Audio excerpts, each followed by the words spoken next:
જામનગરના ઠેબા ગામના ખેડૂતે બાગાયત કચેરીના સહયોગથી કરી છે નવતર પહેલ। બાગાયત કચેરી દ્વારા ₹2.27 લાખની સહાય મળતા અશોકભાઈ પોતાની નર્સરી વિકસાવી છે। રોપ તથા બીજનું નજીવા દરે વેચાણ શરૂ કરીને મેળવી છે આર્થિક સદ્ધરતા। જામનગર તાલુકાના ઠેબા ગામના પ્રગતિશીલ ખેડૂત અશોકભાઈ સાંઘાણી માટે બાગાયત કચેરી જામનગરની આર્થિક સહાય આર્થિક સદ્ધરતાના દ્વાર ખોલ્યા છે। પરંપરાગત ખેતી કે રૂઢિગત કૃષિ પદ્ધતિ અપનાવ્યા વિના અશોકભાઈએ એક નવી પહેલ આરંભી છે, જેમણે 2.27 લાખની સહાય મળતા ઠેબા ગામ ખાતે પોતાની જય સોમનાથ નર્સરી શરૂ કરી છે। રોપ તથા બીજનું અન્યને નજીવા દરે વેચાણ કરી આર્થિક લાભ સાથે રૂઢિગત ખેતી કરતા ખેડૂતો માટે પ્રેરણારૂપ બન્યા છે। અશોકભાઈ માત્ર ₹3 શરૂ કરીને 100 સુધીમાં શાકભાજી અને ફળોના વિવિધ બિયારણ, ખાતર અને રોપાનું વેચાણ કરે છે। બાગાયત ખાતાની સહાયલક્ષી યોજના અંતર્ગત તૈયાર કરેલી સ્વરોજગારી બાગાયત નર્સરી વિશે અશોકભાઈ જણાવતા કહે છે કે પહેલા તેઓ પરંપરાગત પદ્ધતિથી ખેતી કરતા હતા, પછી તેમણે જામનગર ખાતેની નાયબ બાગાયત નિયામક શ્રીની કચેરીના બાગાયત અધિકારી શ્રી પ્રતિકભાઈ બારોટનો સંપર્ક કર્યો હતો। તેમની પાસેથી નર્સરીમાં રોપ ઉછેર તૈયાર કરવાનું માર્ગદર્શન મેળવી તેમણે નવતર પ્રયોગ તરીકે શાકભાજીના રોપ અંગેની નર્સરી બનાવવાનું વિચાર્યું। તેઓ નર્સરીમાં મરચી, રીંગણ, ટામેટા સહિત અનેક શાકભાજીના રોપ તૈયાર કરે છે। આ ઉપરાંત તેઓ નર્સરીમાં ગલગોટા, સેવંતી વગેરે ફૂલના રોપાનો પણ ઉછેર કરે છે।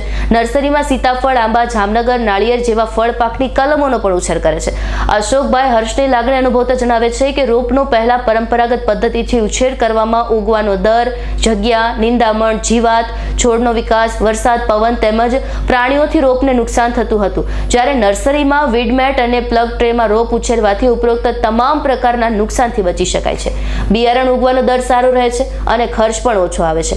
આ માટે અમને બાગાયત વિભાગ તરફથી સ્વરોજગાર લક્ષી બાગાયત નર્સરી માટે ₹2,27,146 ની સહાય મળેલ છે। 3 મહિના પહેલા નર્સરીની શરૂઆત કરી હતી। સારો પ્રતિસાદ મળી રહ્યો છે। વાર્ષિક આવક અત્યારે 4 લાખથી પણ વધુ છે। અશોકભાઈ આગળ જણાવ્યું કે નર્સરી ખાતે બાગાયત વિભાગના અધિકારી શ્રી દ્વારા મુલાકાત લેવામાં આવી હતી, સારું માર્ગદર્શન આપ્યું, જે મુજબ વાવેતર કરવામાં આવ્યું। ઉત્પાદનમાં પણ વધારો થયો છે। સિઝનમાં હાલ સારો વરસાદ થયો છે, મબલક ઉત્પાદન મળ્યું છે। શાકભાજી અને ફ્રૂટની વાત કરવામાં આવે તો રીંગણ, ટામેટા, મરચી, જાંબુ, ફ્રૂટ સાથે સ્ટાર ફ્રૂટ, ડ્રેગન ફ્રૂટ સિવાય ફૂલ ઝાડમાં ગલગોટા, તુલસી, મોરપંખ, કરેણ, ગુલાબ વગેરેના રોપ બનાવીએ છીએ, જેની ગ્રાહકોની બહોળા પ્રમાણમાં માંગ પણ જોવા મળે છે। અશોકભાઈ અંતમાં જણાવે છે કે હાલની પરિસ્થિતિ વાતાવરણને જોતા દરેક વ્યક્તિ પ્રાકૃતિક કૃષિના માર્ગ તરફ વળે તે વાત ઈચ્છનીય છે। દરેક પોતાના ઘરે કિચન ગાર્ડનનું નિર્માણ કરે, જેથી સૌને રાસાયણિક ખાતર મુક્ત શુદ્ધ અને સાત્વિક શાકભાજી, ફળ આપણે ઘરે બેઠા મેળવી શકીએ। મારું નામ સંઘાણી અશોક છે। હું ઠેબા ગામનો વતની છું। અમારી નર્સરી ઠેબા ગામની બાજુમાં ઠેબા ચોકડી અને ઠેબા ગામની વચ્ચે આવેલી છે। અમે 3 મહિના પહેલાં બાગાયતમાંથી માહિતી મેળવી નેટ હાઉસ બનાવી અને બાગાયત વિભાગમાંથી વ્યવસ્થિત માહિતી મેળવી હતી અને પછી 3 મહિનાથી શરૂઆત કરેલી છે। અહીંયા ખેડૂતોનો બહુ રિસ્પોન્સ સારો મળ્યો છે। અમે અહીંયા મરચી, ટમેટી, રીંગણના બધા વિવિધ વેરાયટીના રોપ બનાવીએ છીએ તથા અલગ અલગ ફ્રૂટના 20 થી 25 પ્રકારના ફ્રૂટના રોપા વેચીએ છીએ। અમારે અહીંયા રીંગણમાં નિલેશ, ગુલાબી ગોટા એવી રીતની વિવિધ 3 થી 4 વેરાયટી છે। પછી મરચીમાં તીખા, મોરા એ પ્રકારની સાનિયા, રેવાની અલગ અલગ વેરાયટી છે। ટમેટીમાં દેશી છે, અલગ વેરાયટી રાખીએ છીએ। પછી આંબામાં જોઈએ તો 3-4 પ્રકારની કલમો છે। આંબામાં દેશી આંબો હોય છે, કેસર હોય છે, 12માસી આંબા હોય છે। પછી જાંબુમાં 2 થી 3 વેરાયટી છે। પછી નાળિયેરીમાં 3 વેરાયટી છે। એવી રીતના સ્ટાર ફ્રૂટ છે, ડ્રેગન ફ્રૂટના રોપા છે, ગલગોટા, શોપીસમાં મોરપંખ ને એવા બધા વિવિધ પ્રકારના સ્નેક્સના પ્લાન્ટ અલગ અલગ છે। આ અમને બાગાયતમાંથી યોજનામાં સ્વરોજગાર લક્ષી યોજના હતી, એમાંથી અમને ₹2.25 લાખની સબસિડી મળી હતી। એની માહિતી અમને બાગાયત વિભાગ જામનગરથી મળી હતી। અહીંયા જામનગરથી બાગાયત વિભાગના અધિકારીઓ 2 થી 3 વાર આવ્યા હતા। એમને લોકેશન જોયું અને કીધું કે અહીંયા તમારે ચાલે એવું છે। પછી ત્યારથી માહિતી લઈને અહીંયા અમે નર્સરીનું ચાલુ કર્યું છે અને છેલ્લા 3 મહિનાથી ચાલુ છે। તો વરસાદ સારા થવાથી લોકોનો રિસ્પોન્સ પણ સારો મળ્યો છે।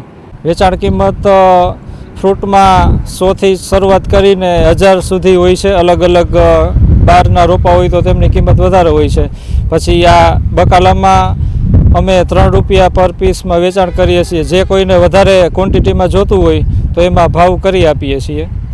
હું પહેલાં અહીંયા પરંપરાગત રાસાયણિક ખેતી કરતો હતો. હવે અમે વિચારીએ છીએ કે ધીમે ધીમે અહીંયા પ્રાકૃતિક ખેતી ચાલુ કરી ચોખ્ખું લોકો સુધી પહોંચે. અને અહીંયા ડેમો પ્લાન્ટ પણ અમે તૈયાર કર્યા છે. એમાં વર્મી કમ્પોસ્ટ અને જીવામૃત જ આપીએ છીએ. એમાં અમને રિઝલ્ટ બહુ સારું મળ્યું છે. તો અમે લોકોને અપીલ કરીએ છીએ કે પ્રાકૃતિક ખેતી કરો, જાજુ નહીં પણ ઘર પૂરતું કરો તોય સ્વાસ્થ્ય માટે, જમીન માટે, પર્યાવરણ માટે સારું છે. BA માગટ, પ્રોજેક્ટ ડાયરેક્ટર આત્મા જામનગર. હાલ સમગ્ર રાજ્યની અંદર અને સાથે સાથે આપણા જામનગર જિલ્લામાં પણ પ્રાકૃતિક ખેતી અંગે ખેડૂતોમાં જાગૃતિ આવે એ માટેના તાલીમના કાર્યક્રમની ઝુંબેશ ચાલી રહી છે. સમગ્ર રાજ્યની અંદર પણ આ પ્રવૃત્તિને વેગ આપવામાં આવી રહ્યો છે. એવી રીતે આપણા જામનગર જિલ્લામાં પણ પ્રાકૃતિક ખેતીથી ખેડૂતો માહિતગાર થાય અને પ્રાકૃતિક ખેતી અપનાવે આ માટેના આપણે પ્રયત્નો પ્રોજેક્ટ ડાયરેક્ટર આત્માની કચેરી મારફત કરવામાં આવી રહ્યા છે.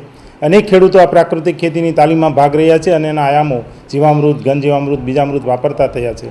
અને આના માટે વેચાણ વ્યવસ્થા માટે પણ આપણે એક સુંદર મજાની વ્યવસ્થા અહીંયા કરી છે. દર શનિવારે અહીંયા આપણે મેહુલનગર પાસે આપણા કેટલાય ખેડૂતો આ માટે વેચાણ માટે આવે છે.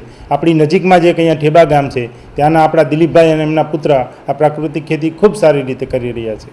મારી જામનગર જિલ્લાના તમામ ખેડૂતોને અપીલ છે કે આ જે રાસાયણિક ખાતરના હાનિકારક અસરો દેખાવા માંડી છે ત્યારે આપણે સૌ પ્રાકૃતિક ખેતી તરફ વળીએ. આના માટે અમે ખૂબ પ્રયત્ન કરી રહ્યા છે. તમારો પણ આમાં સાથ સહકાર મળે અને વધુમાં વધુ ખેડૂતો આ પ્રાકૃતિક ખેતીમાં જોડાય એવું મારું સૌને વિનંતી છે.